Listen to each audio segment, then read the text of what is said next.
So, good morning po mga ka-farm at mga ka-rails.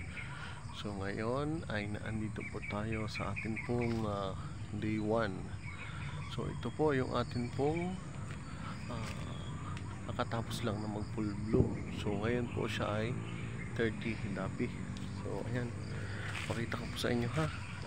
Sa kasalukuyan, bagamat siya po ay 30 dapi, considered pa rin po siya as full bloom kasi medyo late po yung development dito kasi nga po ito po ay nakababad sa tubig. So ito po yung area namin na nababad sa tubig na naramdaman din po na puno yung yung over na tubig sa puno niya. Ayan. So alam naman po natin yung sobrang tubig po sa puno ng mangga, hindi po yan maganda. So kaya nga po siya ay tinawag na sunloving na puno. So ngayon, awa naman po ng Diyos dahil po doon sa maayos na kombinasyon natin ng fungicide ay meron na pong nabubuo. Ayan po. So far, may mga ilan-ilan po na nangingitim pero inaasahan po natin na makaka-recover yan. So dahil po doon sa ginamit natin na combination ng isang uri po ng carbendazim at isang uri po ng azoxystrobin. So ayan po mga kaparmo. Ayan.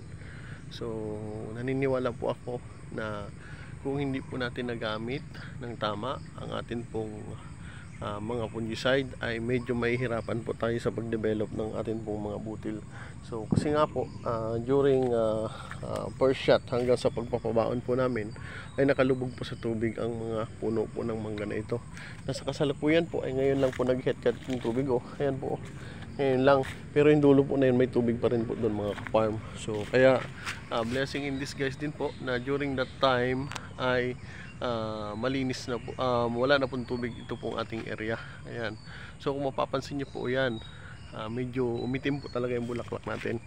So alam naman po natin yan na kapag sobra po sa tubig ang puno ng mangga ay madali pong mabulok ang kanila pong mga tangkay. Kaya ang ginawa po natin, gumamit po tayo ng dalawang maayos po na fungicide dito. Pinag-combine natin si Superstar at si Goldazim. At syempre gumamit po tayo ng maayos na foliar, si Wokosim. At gumamit din po tayo ng malamig na insecticide during pabaon, yun po ay si Pexalon. So far, wala pong gumagalaw na insekto, hawa po ng Diyos. So ipa-enjoy po natin. Pero less po ang pollinators natin, medyo kulang po tayo sa pollinators dito. So gagawin po natin dito hanggat wala namang pong threat ng insekto, hanggat wala pong hoppers, hanggat wala pong trips, ay hindi po muna natin ito gagalawin mga ka-farm. So far malinis, wala po tayong kalabang insekto, kaya ipa-enjoy po natin ito. Kung kaya po natin paabutin ng 35 to 36 days, kahit po hanggang 38 days ay atin pong gagawin mga ka-farm. So muli, happy farming, God bless po sa ating lahat. Share ko lang po sa inyo mga ka-farm.